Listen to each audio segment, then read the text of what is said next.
Je m'appelle David Rocher, je suis ingénieur du son. La compression MP3, comme toute compression informatique, le but du jeu est d'alléger le fichier audio, donc d'alléger le poids du fichier. La volonté d'alléger le fichier vient d'un processus global de dématérialisation. Ça a été motivé par le web, puis par le baladeur MP3, mais globalement, en allégeant le fichier, on évite de saturer les réseaux de communication et l'Internet. Tout phénomène de compression de fichiers perd des informations. Pour illustrer les différents taux de compression, je vous ai préparé un exemple avec un fichier CD audio du commerce, donc fichier WAV, et différents fichiers MP3 à différents niveaux de qualité.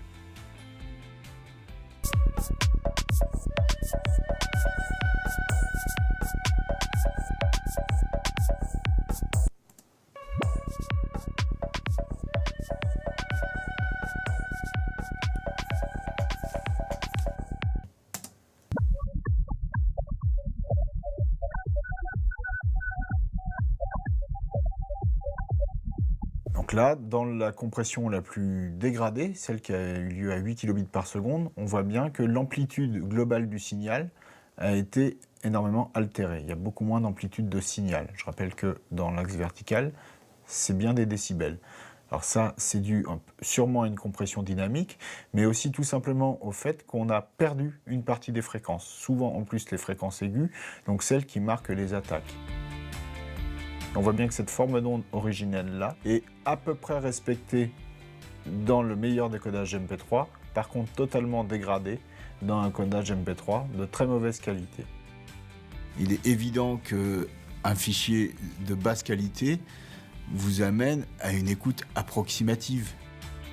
On ne peut pas dire que la qualité artistique des œuvres soit atteinte, mais bien leur support de diffusion.